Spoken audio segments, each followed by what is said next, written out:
Hello and welcome. I'm Joanne. I'm so glad you're here. Tonight I'll be sharing a relaxing bedtime story for sleep. A gentle, whimsical fairy tale told at a slow and soothing pace to help you unwind and drift off. This is a calm, quiet space, a place where you can simply relax for a while and gently ease any anxiety or tension you may be holding. The uninterrupted storytelling is here as a soft, pleasant distraction for your mind, helping to guide your thoughts away from the day and into a quiet, imaginary place, one that invites a sense of calm, relaxation, and rest. And as you listen, there's nothing you need to follow or hold on to. You can simply let the words flow gently through you, just listening, allowing your mind to soften and drift. We'll begin with our story, and when it comes to a close, soft, fading music will continue on for a while, gently deepening your relaxation. So if you're just beginning to drift off, you can continue resting without being stirred awake. So take a moment now to get comfortable, however your body feels best. Let your shoulders soften. Your jaw unclench. And your breath slow, just a little. There's nothing you need to do, nowhere else you need to be. Give yourself full permission to rest here for a while. You are safe here. You can relax and drift off in your own time. And when you're ready, let's begin.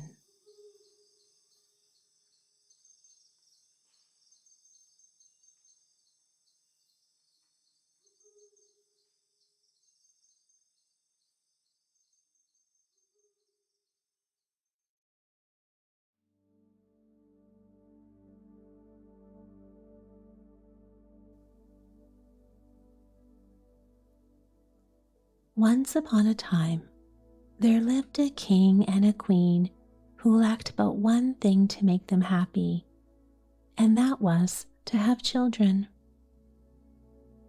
The queen was already old and had given up all hope of having any when she gave birth to the prettiest little girl that ever was seen. Great was the joy in the royal household. Everyone began to seek for the princess a name which should express their love for her.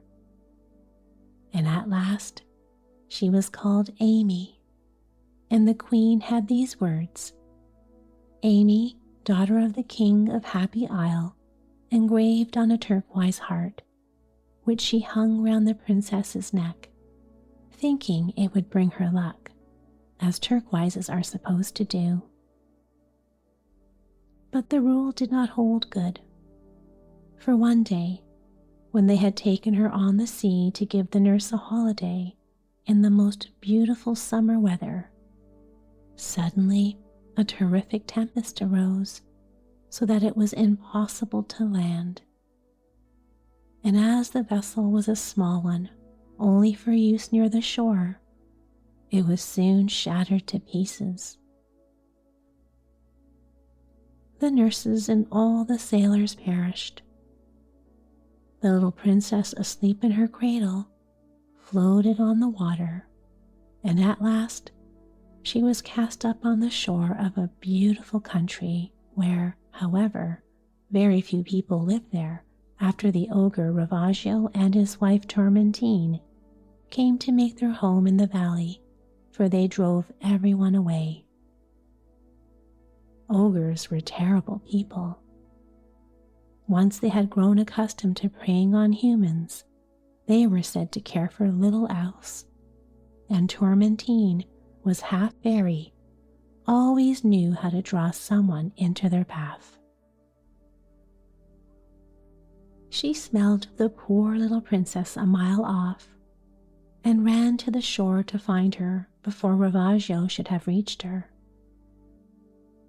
One was as greedy as the other, and never were such hideous creatures seen, each with one squint eye in the middle of their foreheads, their mouths as big as ovens, their large flat noses, their long ass's ears, their hair all standing on end, and their humps in front and behind.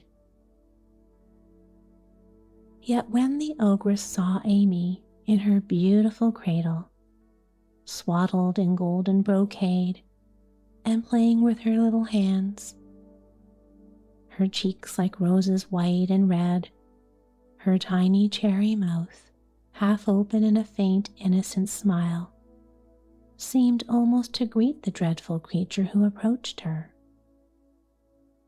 For the first time in her life, Tormentine felt a stirring of pity, and she decided that she would care for the child rather than harm her.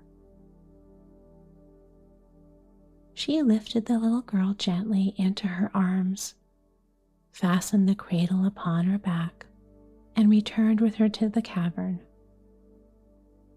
"See, Ravaggio," she said to her husband, "here is a child, rosy and strong, but I swear you shall not lay a hand upon her. She is a pretty little girl, and I mean to raise her. One day we shall marry her to our young ogre, and their children will be a marvel to behold. They will bring us comfort in our old age." "Very well," said Ravaggio. "You are clever indeed. Let me see the child. She is wonderfully beautiful." "Only be gentle," said Tormentine, placing the little one into his great hands. "Do not fear," he replied. "I would soon go without than harm her." And so Ravaggio, Tormentine gathered around Amy, treating her with such unexpected tenderness that it was a marvel to behold. But the poor child, who only saw these hideous creatures round her and not a sign of her nurse, began to screw up her little face and then to cry as loud as ever she could, till Ravaggio's cavern rang again. Tormentine, fearing lest this should annoy him, took her and carried her into the woods, the little ogres following after. There were 6 of them, each one uglier than the other. As I have already told you, the ogress was a kind of fairy, her power being contained in an ivory wand which she held in her hand when she wished for anything. So now she took the wand and said, "In the name of the royal fairy Trusio, I command the most beautiful hind of our forests to come here this very minute. Let it be meek and gentle, and let it leave its fawn and come and suckle this little darling that fortune has sent me." At that moment, a hind appeared, to the great delight of the little ogres. Coming near, it gave the princess of its milk, after which Tormentine took her back to the cave, the hind running after with leaps and bounds, the little one looking and caressing it. When she cried in her cradle, there was the hind always ready to feed her, and there the little ogres to rock her to sleep. It was in this way the king's daughter was brought up, while night and day her parents wept for her, and while her father, thinking her at the bottom of the sea, was making up his mind to choose another heir. When the king spoke of this matter to the queen, she told him to do what seemed right, for her dear Amy was dead, and she could hope for no more children. He had waited long enough, she said, and after the 15 years that had passed since she had lost her, it would be out of the question to expect ever to see her again. The king, therefore, determined to ask his brother to choose from among his sons the one most worthy of reigning, and to send him the prince at once. The ambassadors, being given their letters of state and all the necessary instructions, set out on their way. They had a long distance to go, but their good ships and a favorable wind brought them speedily to the king's brother, who ruled over a great kingdom. He received them very well, and when they asked him to let them take one of his sons home with them to be the master's heir, he wept for joy. He told them that since his brother had left the choice to him, he would send his second son, the one he would have chosen to succeed himself, whose character so well befitted his high birth that every desirable quality was found in him in perfection. Prince Aimé, for so he was called, was sent for, and though the ambassadors had been led to expect great things of him, when they saw him they were astonished. He was 18 years old, and Love, the tender God himself, was less fair to look upon. But his was a beauty which in no way took away from the noble martial bearing which wins respect and affection. He was made aware of his royal uncle's strong desire to have him at his court, and his father's intention to send him off forthwith. So his equipage being got ready, he said farewell, went on board, and set out upon the open sea. Leave him there a while, and may good fortune be his guide. Let us go back to Ravaggio and see what our young princess has been doing. She grew in beauty every year, and of her it may be truly said that the charms of the Graces and the goddesses together were not as hers. And when she was in that deep cavern with Ravaggio, Tourmentine, and the little ogres, it seemed as if the sun and the stars and the skies had come down to visit it. The cruelty she saw amongst these monsters only served to make her the more gentle. And since she had become aware of their terrible appetite for human flesh, her whole mind was given to saving any poor creature that might fall into their hands. Indeed, in this was for their sakes she often ran the risk of drawing down all the ogre's rage upon herself. And this would have happened one day or another if the young ogre had not loved her as the apple of his eye. What will a strong affection not bring about? For this little monster had grown quite gentle from looking on the fair princess and loving her. But alas, what was her sorrow when she thought that she must marry this hideous lover. Though she knew nothing of her birth, she felt sure from the richness of her swaddling clothes, the golden chain and the turquoise, that she came of a good stock, and the feelings of her heart told her this still more plainly. She did not know how to read or write, nor was she learned in languages.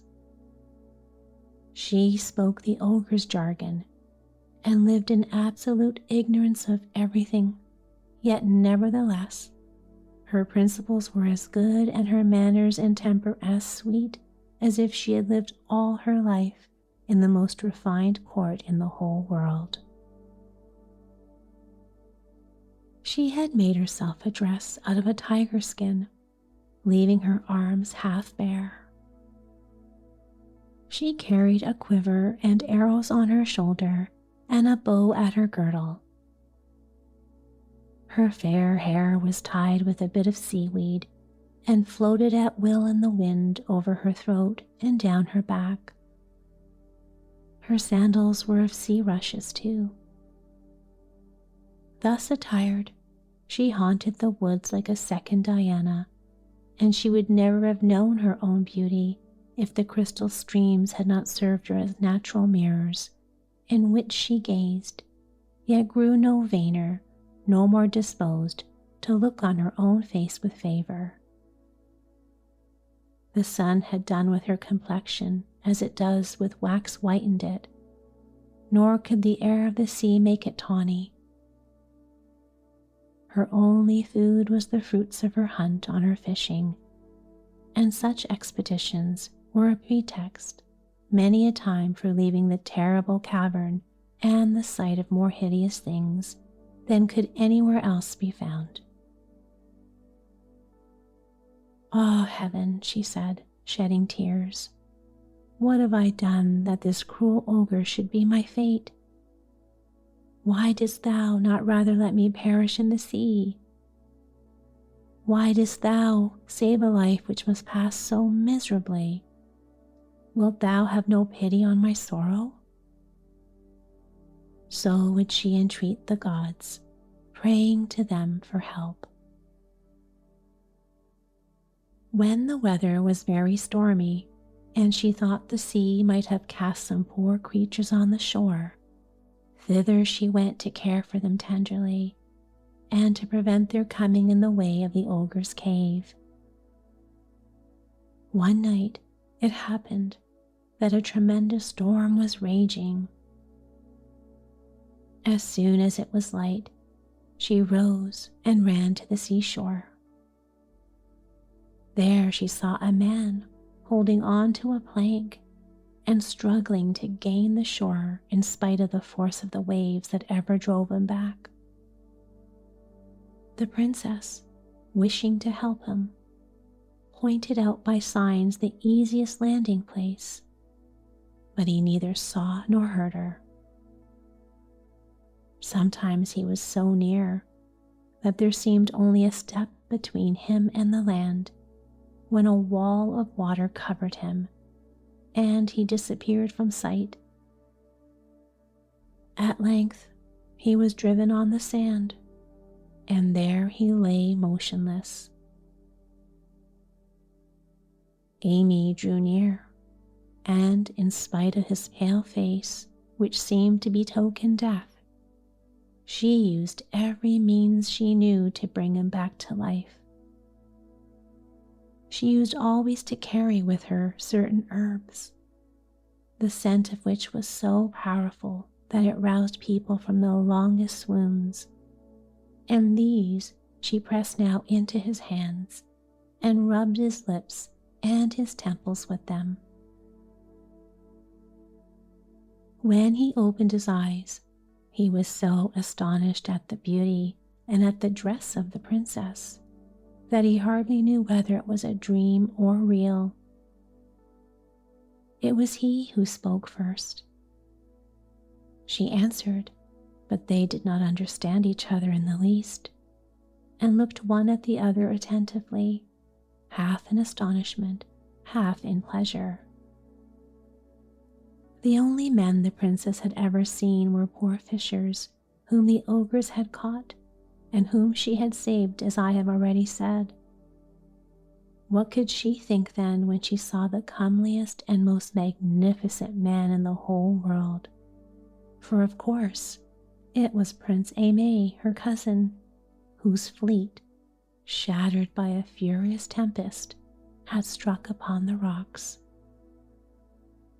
Driven about helplessly by the winds, all the crew had perished, or had reached some unknown shore.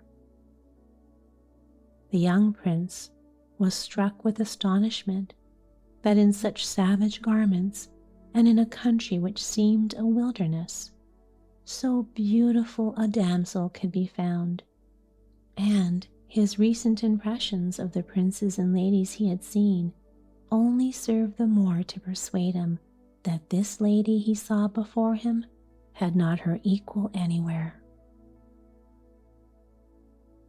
In their mutual astonishment, they still went on talking without understanding each other's words, their eyes and their gestures being the interpreters of their thoughts. The princess, after a few moments, suddenly called to mind the danger which the stranger was exposed to. She became so very sad and disheartened that her feelings showed themselves on her face. The prince, fearing she was ill, hastened to help her and would have taken hold of her hands, but she repulsed him, making signs as well as she could for him to go away. Then she set off running before him, and coming back signed to him to do the same thing. So he ran away and returned. But when he had come back, she got very angry, and taking her arrows, aimed them at his heart as if to show him he would be killed. He thought she meant to take his life, and kneeling on the ground, he awaited the stroke.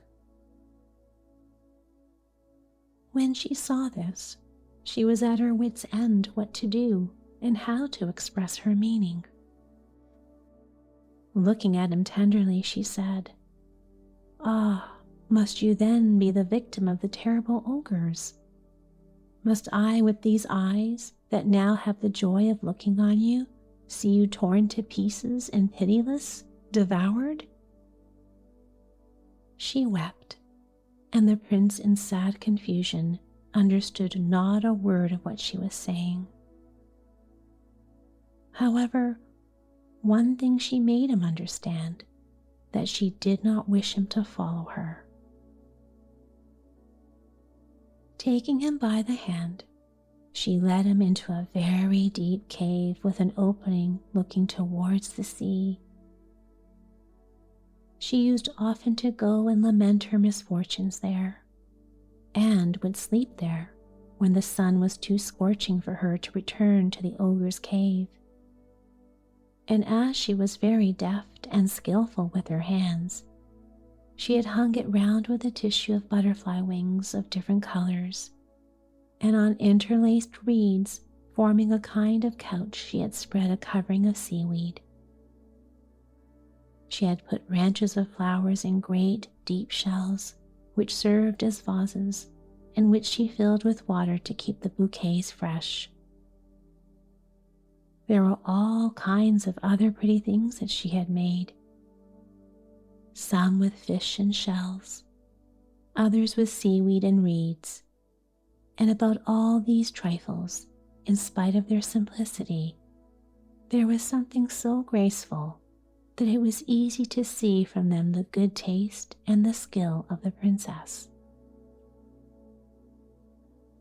The prince was so astonished at all this elegance that he thought this cave must be her home. He was delighted to be with her, and though he was not fortunate enough to make her understand the admiration she filled him with, he already felt that he should prefer to see her and to live near her to all the crowns to which his birth and the desires of his family called him. She made him sit down, and then, to show that she wished him to stay there till she had brought him something to eat, she undid the ruche that fastened a part of her hair and tied one end of it to the prince's arm and the other to the little bed. Then she left him. He was dying to follow her, but he was afraid of displeasing her, and he gave himself up to the thoughts which the presence of the princess had driven away. "Where am I?" he said. "Into what country has fortune led me? My ships are lost. My men are drowned. Everything fails me. Instead of the crown which was offered to me, I find a miserable cave where I am forced to seek shelter. What will become of me here? What sort of people shall I find here? To judge by the damsel who came to my aid, they are gods, but the fear she had lest I should follow her, that hard and barbarous language which sounds so harshly in her beautiful mouth, lead me to dread some adventure still more terrible than what has already happened." Then he went over very carefully in his mind all the incomparable points of beauty in the young barbarian. His heart took fire. He longed impatiently for her return, and her absence seemed the greatest evil of all. Yet she came back with all the speed possible. The prince had not been out of her mind a single instant, and love was such a new experience to her that she did not fear it, but thanked heaven for having saved the prince from the perils of the sea, and begged that he might be preserved from the dangers with which the ogres threatened him. She was so laden, and she had walked so quickly, that when she got back, she felt somewhat faint under the great tiger skin that served her for mantle. She sat down, and the prince was at her feet in great distress at her suffering, for in truth he felt worse than she did. After a little she recovered, and showed him all the little dishes she had brought him, amongst which were 4 parrots and 6 squirrels cooked in the sun, strawberries, cherries, raspberries, and other fruits. The plates were of cedar and calembac wood. The knife was of stone, the napkins of large leaves of trees, very soft and pliable. She had brought 2 shells, one containing clear water and the other to drink out of. The prince showed his gratitude by every sign of head and hands he could think of, and she, with a gentle smile, let him see that all he did was pleasing her. But the hour for parting having come, she made him clearly understand that she was going away. Both began to sigh, and both to weep tenderly, yet each to hide their tears from the other. The princess got up and made for the entrance, but the prince uttered a loud cry and threw himself at her feet, begging her to remain. She knew well enough what he meant, but she put him aside, assuming a severe manner, and let him see that he must early learn the habit of obedience to her. In truth, he passed a terrible night, and the princess no less so, for when she reached the cavern and found herself in the midst of the ogres and their little ones, and looked at the hideous young ogre, the monster who was to be her husband, and thought of the charms of the stranger whom she had just left, she was on the point of throwing herself into the sea. Besides, she was in terror lest Ravaggio or Tormentine should smell human flesh and should go straight to the cave and devour Prince Aimé. All these terrors kept her awake the whole night. At dawn, she rose and took the road to the shore. She ran, she flew, laden with parrots, monkeys, fruits, milk, and all the best things she could find. The prince had not undressed. He had undergone so much fatigue on the sea, and he had slept so little during the night that towards day he fell into a light slumber. "What?" she said, waking him. "I have been thinking of you since I ever left you. I have not even shut my eyes, but you can sleep?" The prince looked at her and listened without understanding. Then he said, kissing her hands, "What joy, clear child, what joy to see you again. It seems an age since you left the cave." He spoke to her for long, without remembering that she could not know what he was saying. When he remembered, he sighed deeply and was silent. Then she spoke, saying she was terribly anxious, lest Ravaggio and Tormentine should discover him, that she dared not hope that he might remain safely in this cave, and that if he went away, she would die, but that she would see him go rather than see him devoured, and so she begged him to make his escape. Here her eyes filled with tears, and she clasped her hands before her in a piteous fashion. He could not understand what she meant, and in desperation he threw himself at her feet. At last she pointed out the road to him so many times that he understood some parts of her signs, and he made it clear, in his turn, that he would die rather than leave her. So keenly did she feel this proof of the prince's friendship that to show him how sensible of it she was, she took off the gold chain and turquoise heart which the queen, her mother, had fastened round her neck, and put it on the prince's arm with the utmost grace. Though overpowered by this favor, he could not help seeing the inscription engraved on the turquoise.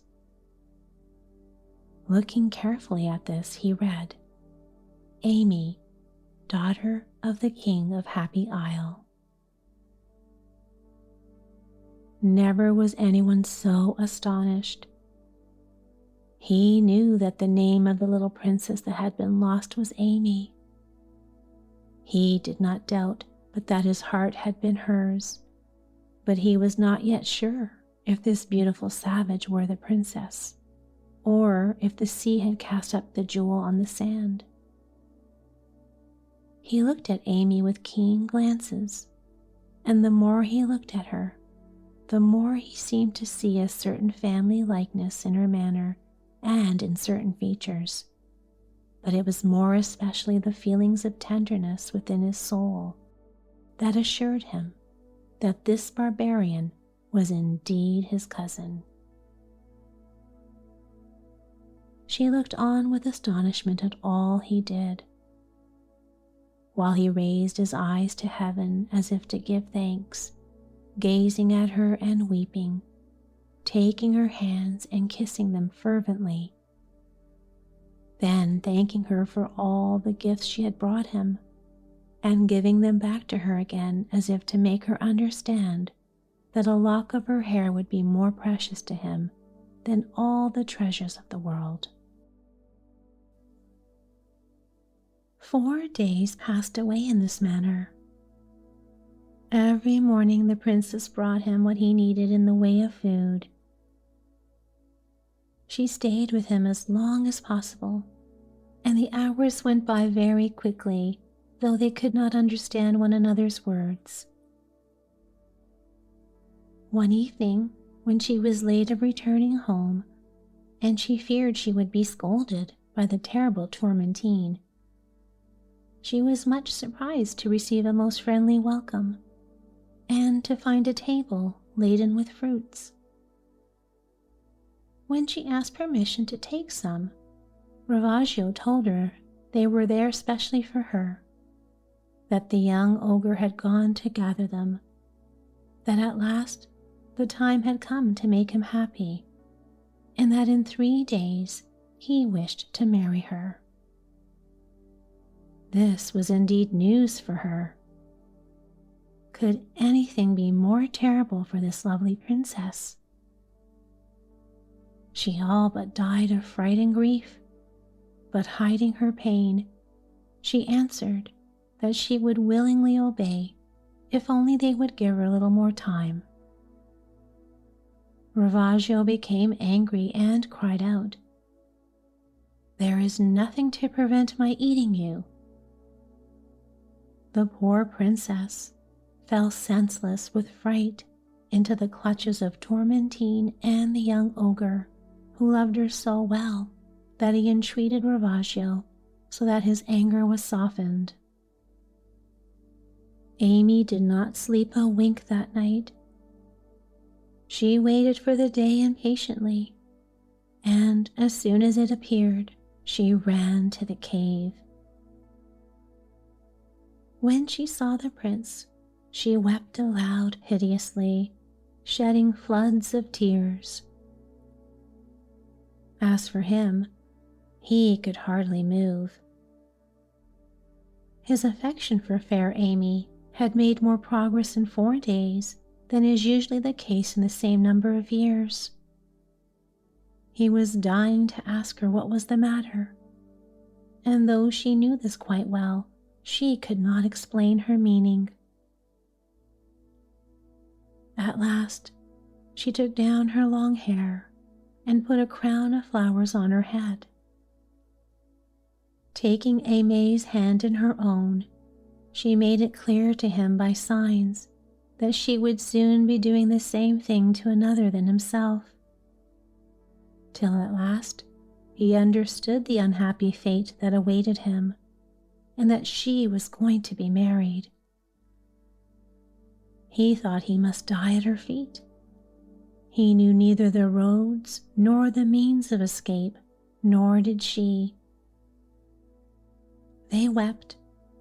They looked at each other and made signs to each other that they would rather die together than be apart. She remained with him till evening, but night came on sooner than they expected.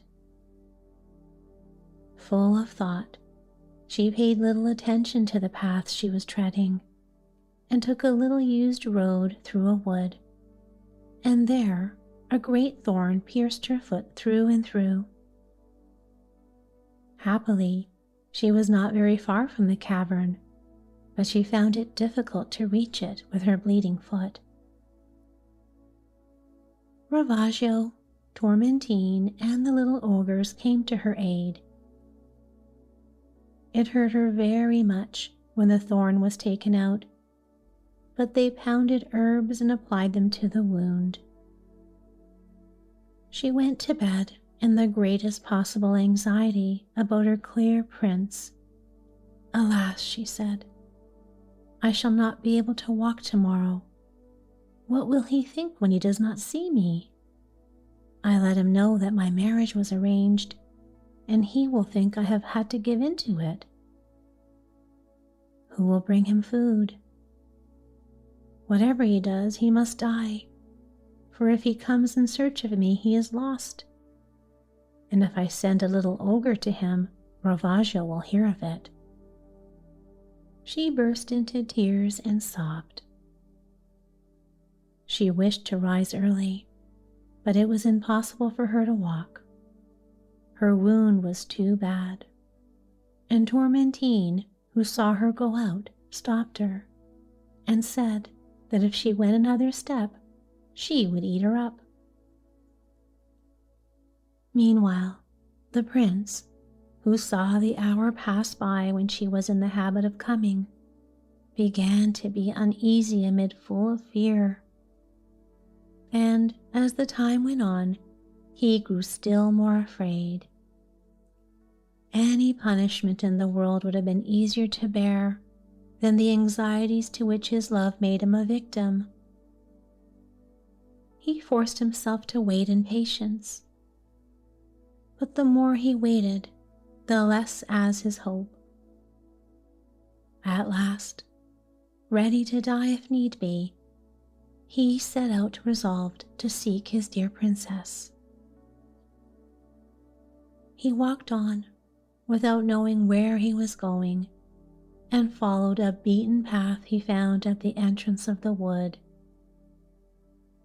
After having walked for an hour, he heard a noise, and seeing the cavern from whence a thick smoke was rising, he thought he might learn some news of her there. Scarcely had he set his foot inside when he saw Ravaggio, who, taking hold of him with violence, was just going to devour him when the cries he uttered in his struggles reached the ears of his dear princess. At that voice, she felt as if nothing could stop her, and coming out of her own hole, she rushed into the one where Ravaggio was holding the poor prince. She was all pale and trembling, as if she had been going to be the victim. Throwing herself before the ogre, she begged him to keep this human flesh for the day of her wedding with the young ogre, promising that she herself would eat of it. Hearing this, Ravaggio was so pleased to think that the princess was falling in with his habits that he let the prince go and shut him up in the hole where the little ogre slept. Amy asked to feed him well, so that he might be fat and do honor to the feast, and the ogre gave her leave. So she brought the prince the best she could find of everything. When he saw her come in, the joy he felt comforted him in his wretchedness. But when she showed the wound on her foot, his grief broke out anew. They wept for long together.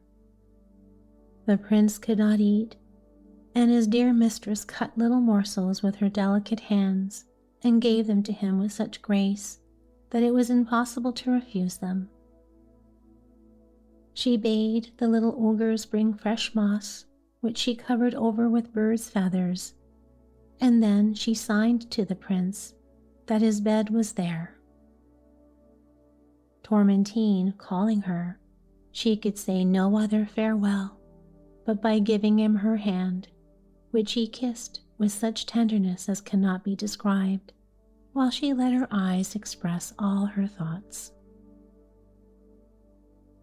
Ravaggio, Tormentine, and the princess slept in one of the recesses of the cavern, while the young ogre and the 5 little ogres slept in the other.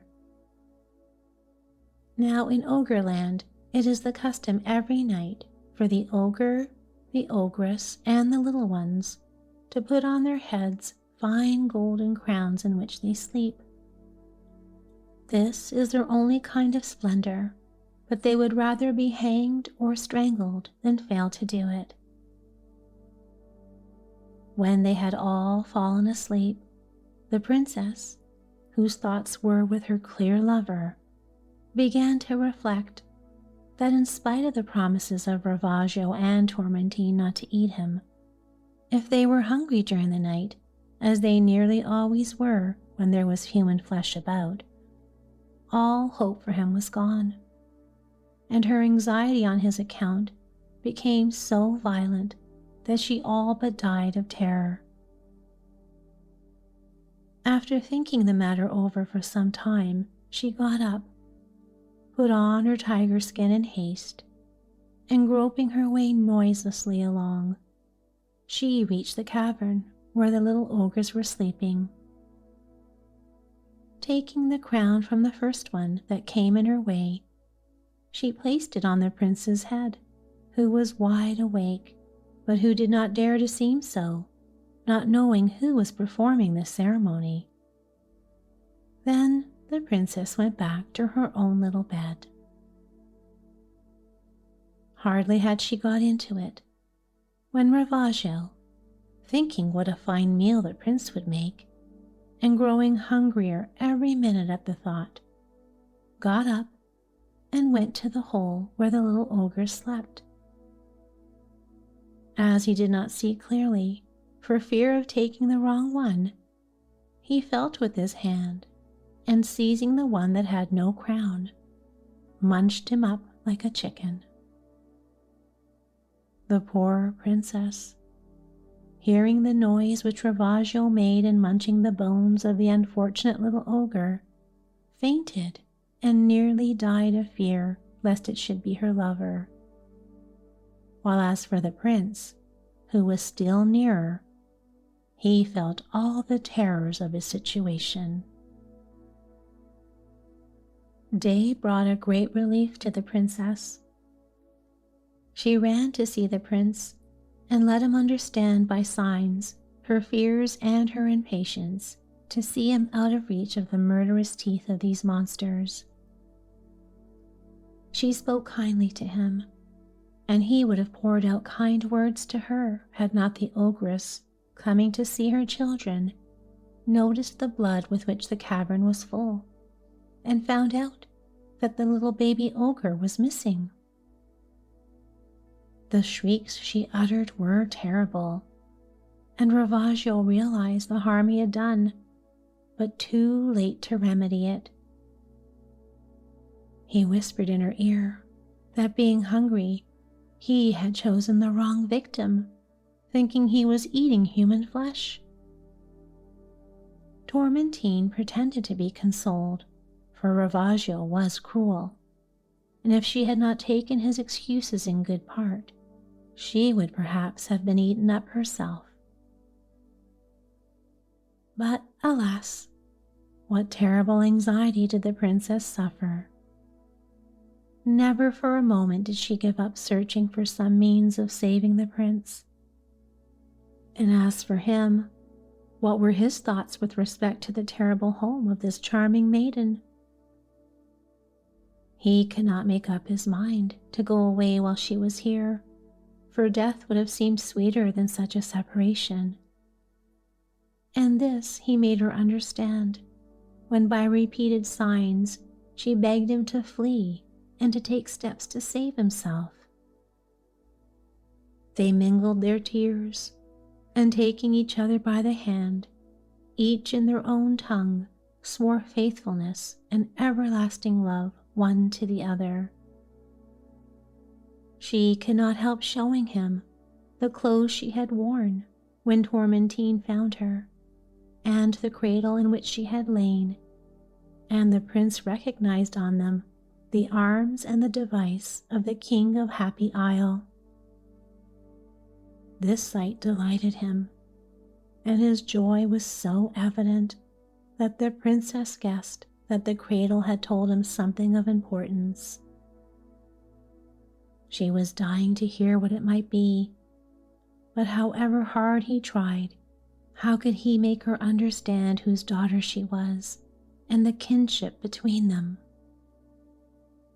All she understood was that she had reason to be very happy.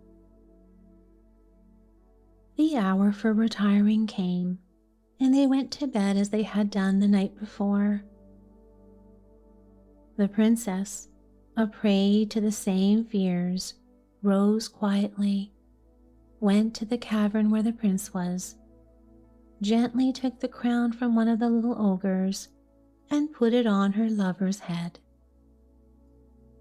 He dared not detain her, however much he wished to, for the respect he felt for her and his fear of displeasing her restrained him.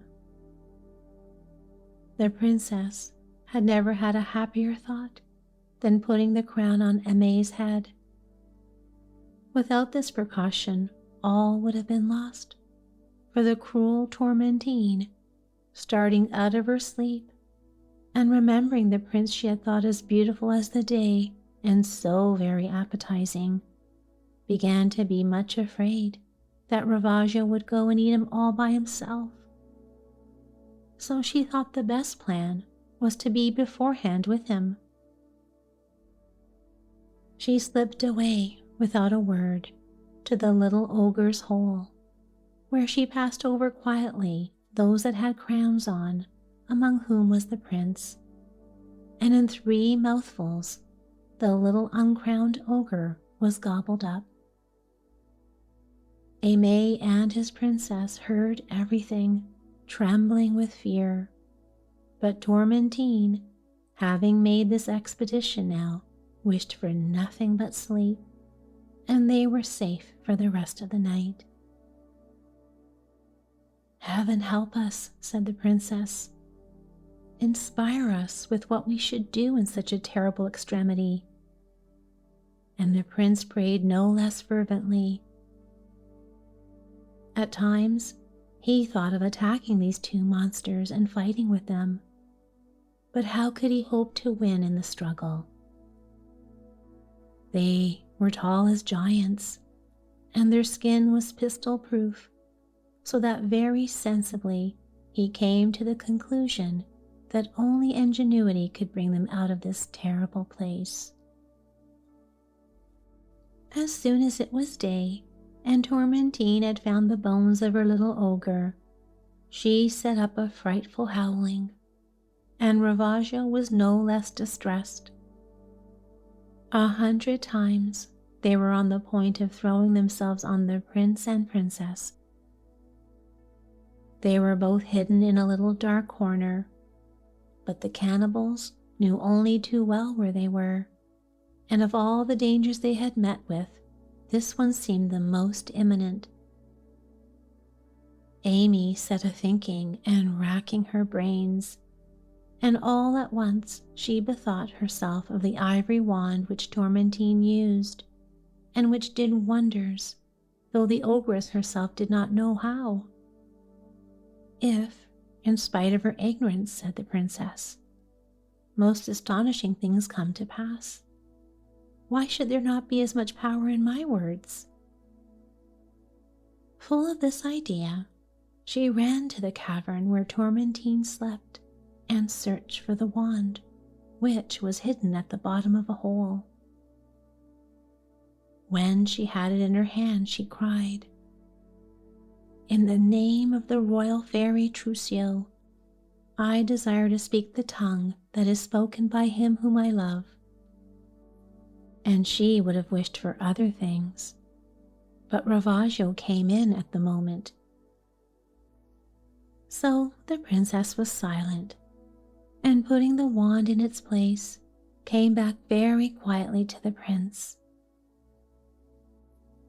"Dear stranger," she said, "your sorrows give me more pain than my own." At these words, the prince was all astonishment and confusion. "Adorable princess," he said, "I understand you. You speak my language, and surely I may hope that you also understand that my suffering is less for myself than for you, and that you are clearer to me than my life, dearer than light, or than all that is loveliest in nature." "My words are simpler," answered the princess, "but they are none the less sincere. I feel as if I would give all that I have in my sea cave, my sheep, my lambs, in short, everything I possess, only for the pleasure of looking on you." The prince thanked her 1,000 times for her goodness to him, and begged her to tell him who had taught her in such a short time all the terms and all the refinements of a language which had till now been unknown to her. So she told him of the power of the enchanted wand, while he in his turn made known to her her birth and their kinship. The princess was overpowered with joy, and as naturally she had great mental gifts. Everything she said was so subtle and so well expressed that the prince felt his affection for her growing more and more. They had no time to arrange their plans. The first thing to be thought of was to flee from those angry monsters, and to seek as soon as possible a shelter where they might be free to love each other, which they vowed to do forever, and to wed as soon as they could. The princess told her lover that as soon as she saw Ravaggio and Tormentine asleep, she would go and fetch their great camel, and that they would mount on it and ride away wherever heaven should please to lead them. The prince was so glad that he could hardly contain his delight, and though there was reason enough for terror, still the hopeful prospect before them made their present ills easier to bear. The night so longed for came at last. The princess took some flour, and with her white hands she kneaded a cake into which she put a bean. Then, holding the ivory wand in her hand, she said, "Bean, little bean, in the name of the royal fairy Trousseau, I command you to speak when it may be necessary, until you are cooked." She put this cake under the hot cinders and went to the prince who was waiting for her impatiently in the little ogre's wretched hole. "Come away," said she, "the camel is tied in the wood." "May love and good fortune be our guides," answered the young prince in a low voice. "Come, come, my Amy, come seek a happy, peaceful home." She had not forgotten to take with her the ivory wand when in the moonlight they set out. Finding the camel, they took the road without knowing where they were going. Meanwhile, Tormentine, who could not forget her sorrow, turned over and over in her bed without being able to sleep. She stretched out her arm to feel whether the princess was already in her little bed, and not finding her, she cried in a voice like thunder, "Where are you then, child?"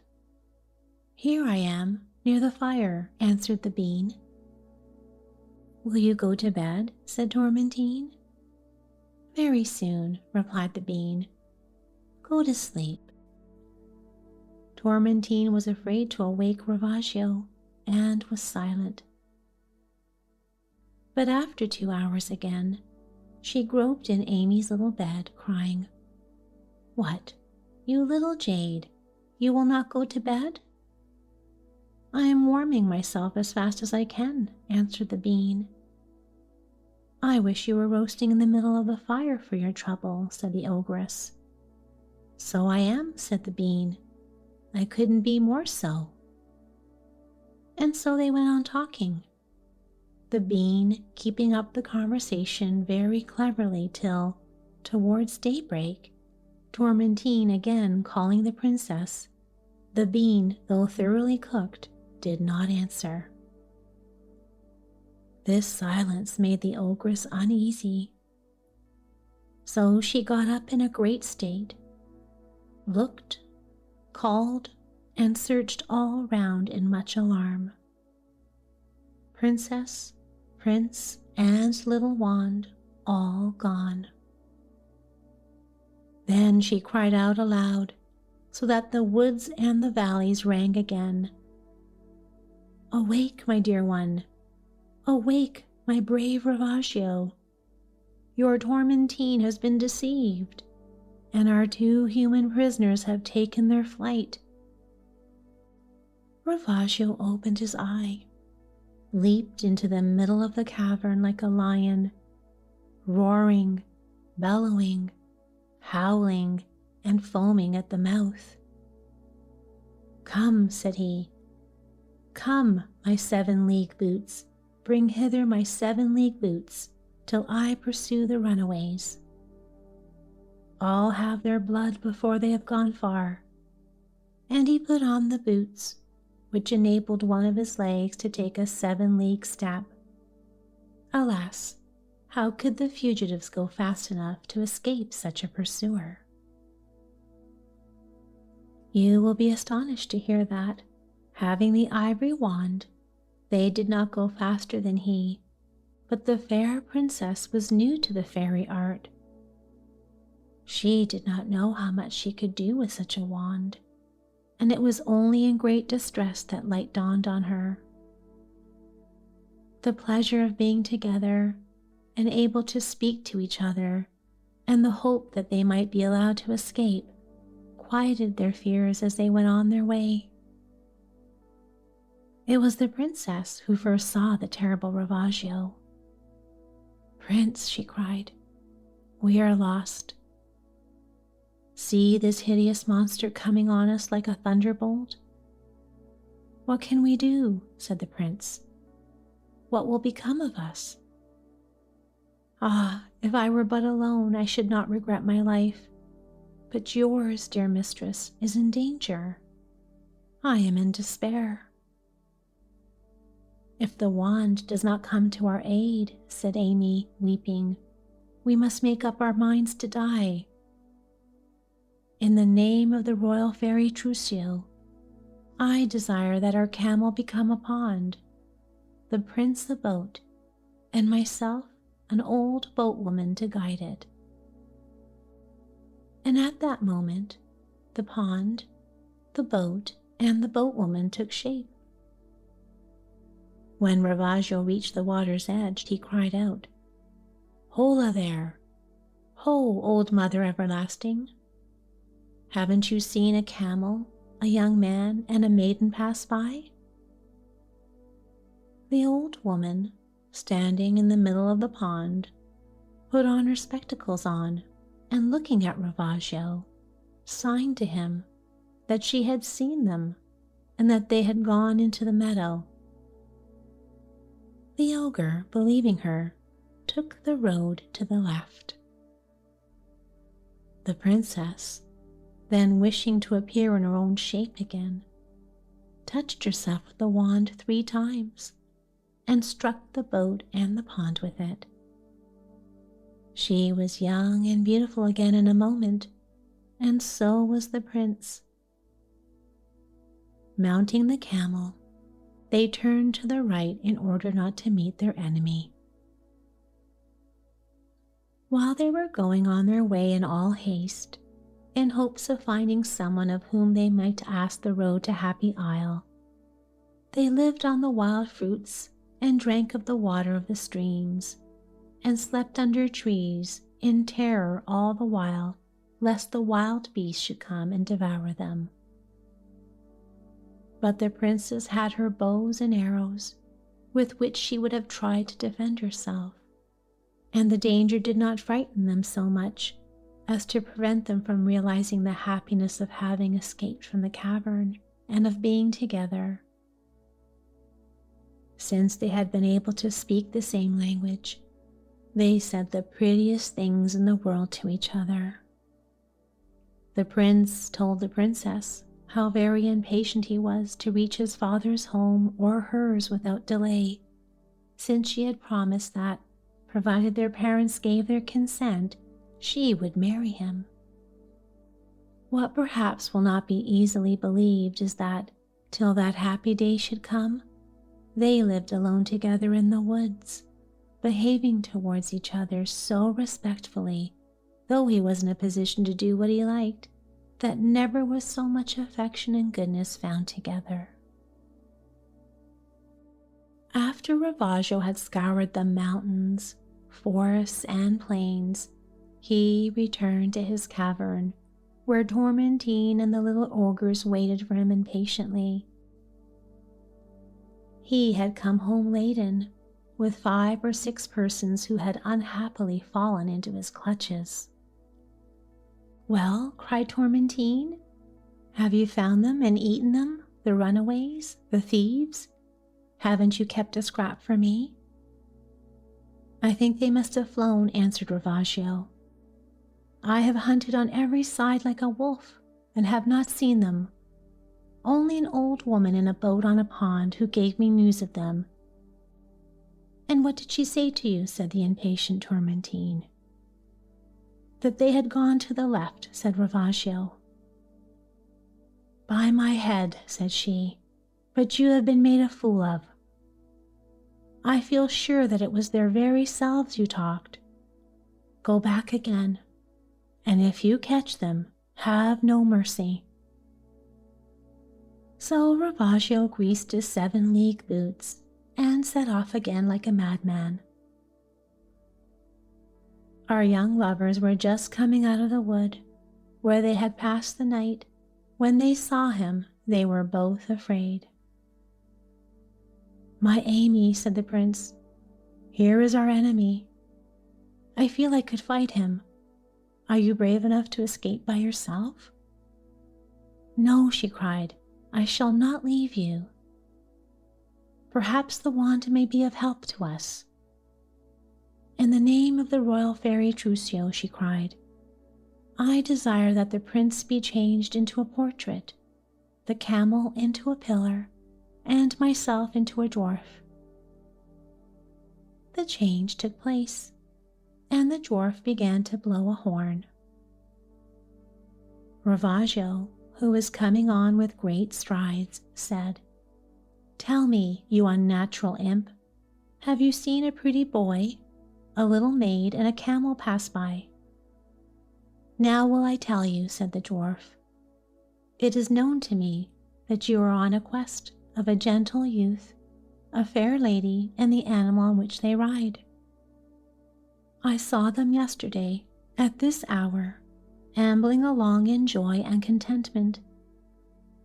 The noble knight was praised and rewarded at a great gathering of jousts and tournaments held in honor of Merluzine, whose likeness you see here. Many fine gentlemen and brave knights fought there, their lances striking against armor, helmets, and shields. The battles were fierce, and the prize was a beautiful golden clasp set with pearls and diamonds. As I was leaving, a lady unknown to me said, 'Dwarf, my friend, I ask a favor of you for the sake of someone dear to you.' 'If it is within my power, I will gladly grant it,' I replied. Then she said, 'If you happen to meet a great and terrible giant with one eye in the middle of his forehead, please ask him kindly to go on his way in peace and to let us do the same.' With that, she urged her horse forward, and they rode away." "In which direction?" asked Ravaggio. "Toward the green meadow at the edge of the wood," said the dwarf. "If you are not telling the truth," said the ogre, "I will eat you, along with your pillar and that picture of Merluzine." "There is no villainy or falsehood in me," said the dwarf. "My mouth is no lying one, and no living man has ever been deceived by me. But make haste if you would kill them before the sun sets." The ogre went away. The dwarf assumed her own shape, and touching the pillar and the portrait, they too took their own forms again. What joy for the lover and his mistress!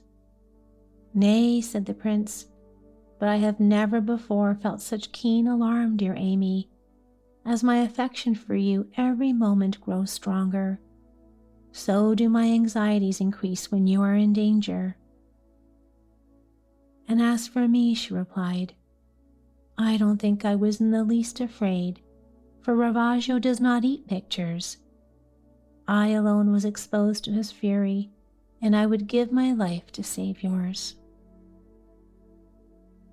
Ravaggio ran, but all in vain, for he found neither lover nor mistress. Fired out like a dog, he returned to the cavern. "What?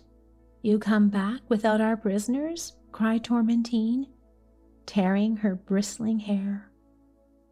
"Do not come near me, or I shall strangle you."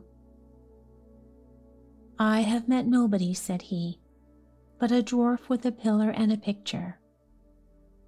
"By my head," she replied, "it was they. What a fool I am to leave my revenge to you, as if I were not big enough to look after it myself. Well, well, I'm off. I shall put the boots on this time, and I shall go on with no less speed than you." So she put on the 7-league boots and went away. How could the prince and princess go fast enough to escape these monsters with their accursed 7-league boots? They saw Tormentine coming, clad in a wonderful serpent skin of motley colors. Over her shoulder, she carried a bar of iron, enormously heavy, and looking round carefully on every side as she did. "The case is hopeless," said Amy, weeping. "Here is that cruel Tormentine. She is cleverer than Ravaggio. If either of us speaks to her, she will recognize us. Our end is coming, I assure you." "Ah, my dear Amy," he went on, taking her hands and kissing them fervently. "Is it fated you should die in so cruel a way?" "No, I feel within me a courage and a resolution which give me hope. Come, little wand, do your duty.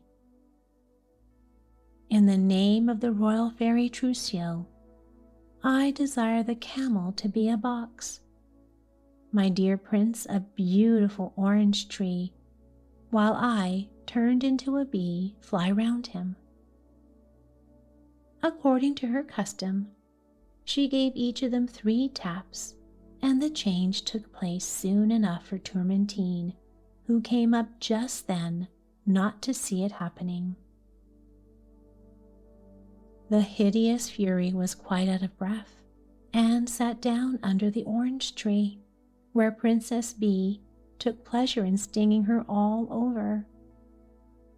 And though the ogress's skin was tough enough, the bee pierced it and made her cry out. As Tormentine lay rolling and struggling on the grass, she looked like some bull or young lion attacked by flies, for this bee was as bad as 100th such.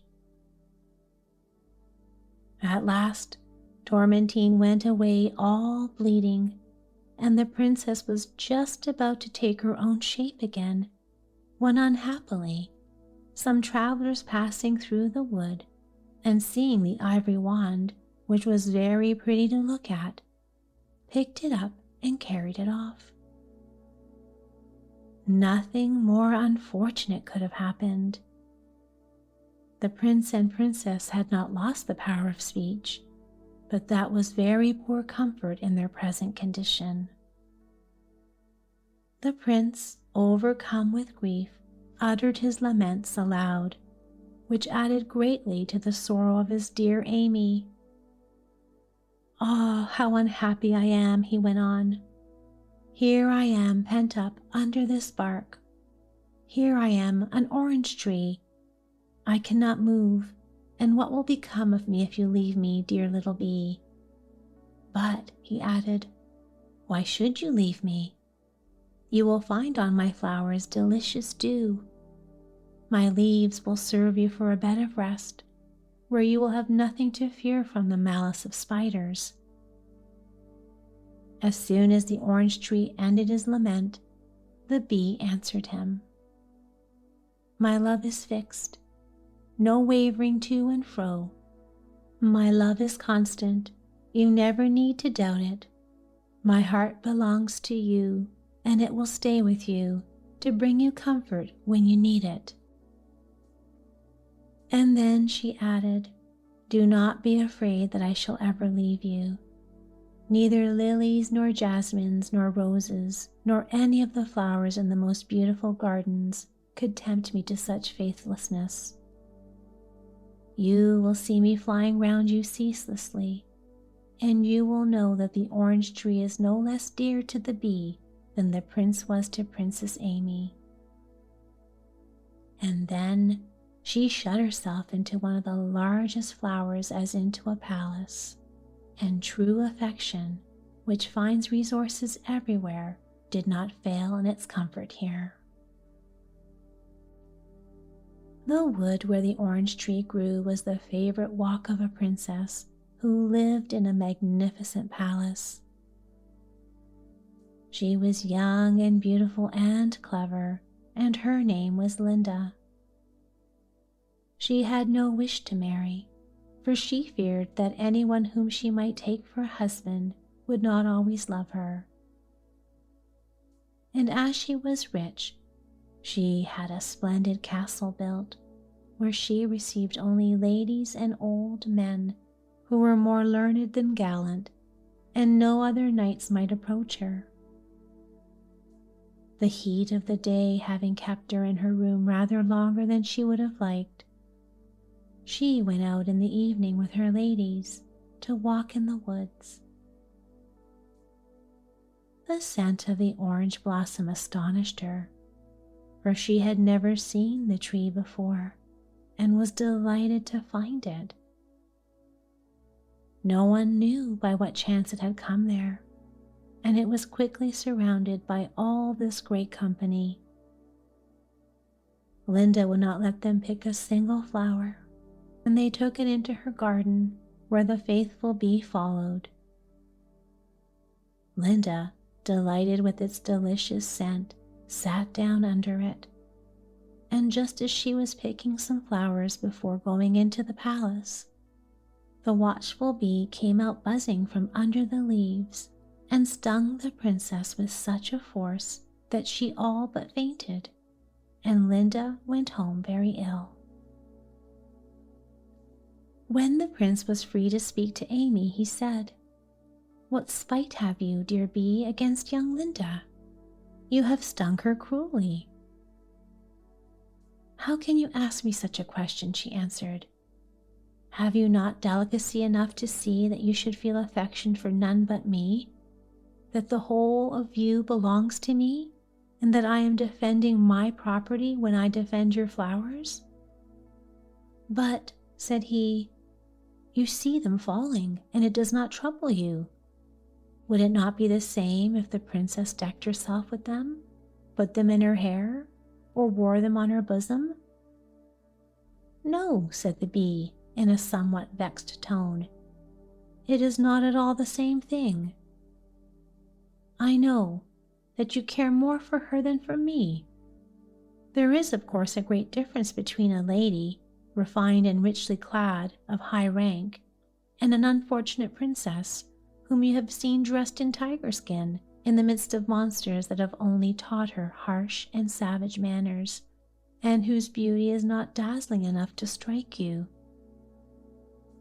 Here she wept as much as a bee is capable of weeping, and some of the flowers of the tender orange tree were wet with her tears.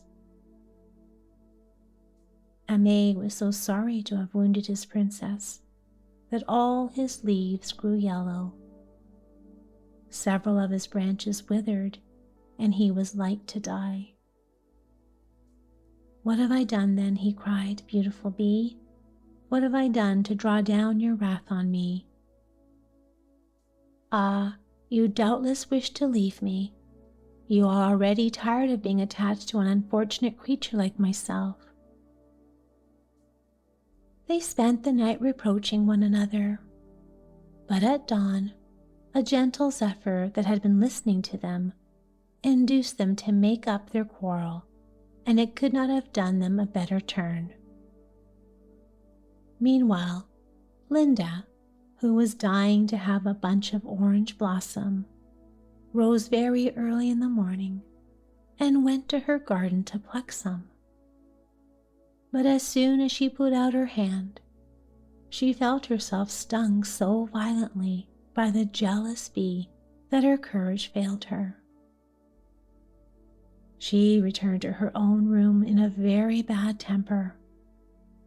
"I do not understand," she said, "what kind of tree this is that we have found, but as soon as I wish to pluck the tiniest bud from it, the flies that guard it attack me with their stings."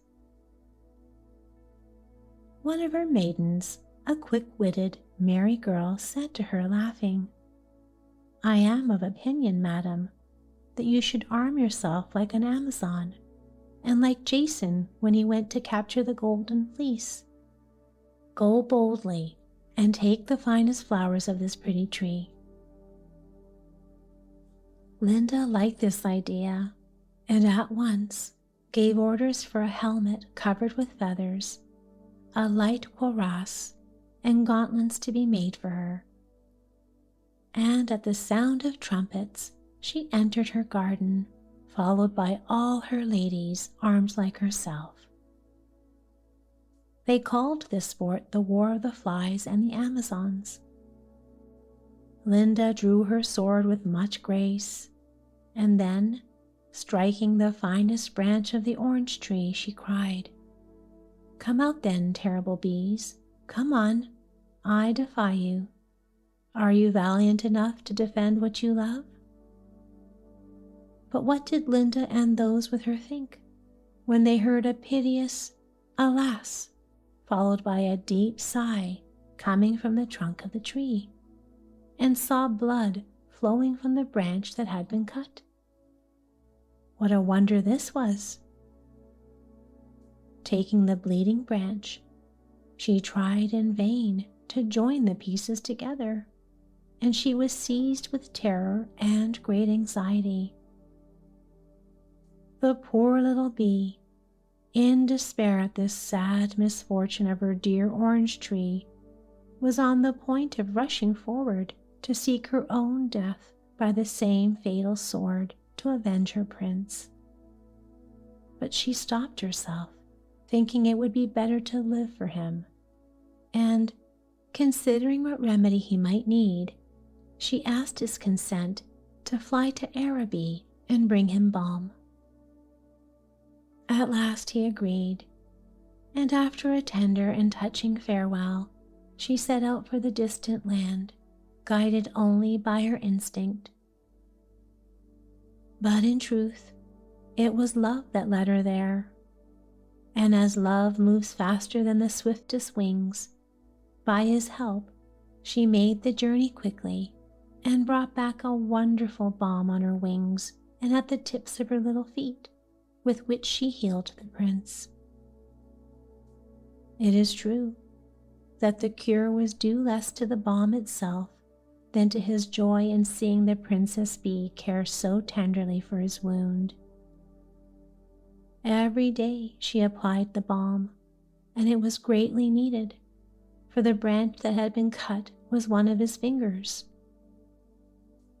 Indeed, had he suffered a little more from Linda's blow, neither arms nor legs would have remained. Oh, how deeply the little bee felt the suffering of the orange tree, and how she blamed herself for it had come from her eagerness to protect its flowers. Princess Linda, in terror at what she had seen, neither slept nor ate. At last she determined to send for the fairies, to try to get some enlightenment on a matter that seemed to her so extraordinary. So she sent off ambassadors and loaded them with presents to request the fairies to come to her court. Among the first to come to Linda's palace was Queen Trucio. There was never anyone so learned in the fairy art. She examined the branch and the orange tree, smelt the flowers, and distinguished a human odor that surprised her. Not a charm was there, but she tried, and all the most powerful ones too, so that all at once, the orange tree disappearing, they saw the prince, the handsomest alive.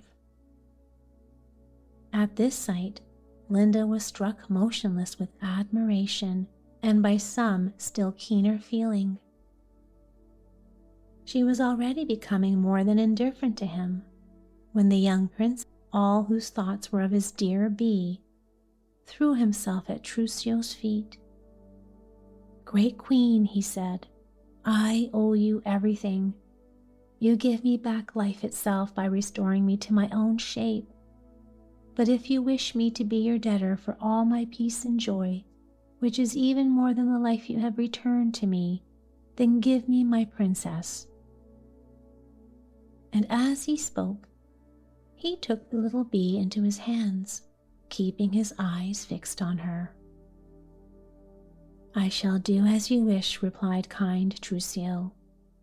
And she began her ceremonies again, and Princess Amy appeared, so charming that not a lady there but felt a touch of envy. Linda stood quietly, unsure whether to feel joy or disappointment at such an extraordinary event, especially at seeing the little bee changed into a human form. But at last, reason overcame a feeling that had only just begun to grow, and she embraced Amy again and again while Trucio gently asked her to tell her story.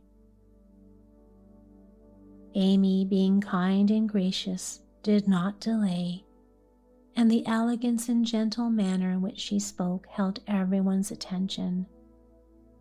And when she told Trucio of the wonders she had done in her name, and by the power of her wand, a cry of joy rose through the hall, and all present begged the fairy to complete her great work. Trucio, on her side, felt extreme pleasure at all she heard, and folded the princess closely into her arms. "Since I have been so useful to you without knowing it, you may think, dear Amy, how glad I am to do you a service now that I do know you. I am a friend of your father, the king, and your mother, the queen. Let us be off at once then in my flying car to Happy Isle, where both of you will receive the welcome you deserve." Linda begged them to remain for a day with her, during which she presented them with rich gifts, and Princess Amy cast off her tiger skin and put on garments of exquisite beauty. Imagine now the joy of those tender lovers. And at last they set off. Trucio drove them through the air to Happy Isle, where they were received by the king and the queen. Amy's beauty and goodness, together with her bright wit, made her the admiration of her age, and her dear mother loved her to distraction. The fine qualities of Prince Aimé charmed no less than his handsome face. When their marriage took place, it was celebrated with great splendor. The Graces came in their festive attire. The Loves were there too, without even being invited, and it was said that from their union came a love so true and constant that it was given the name Faithful Love, and they lived happily ever after.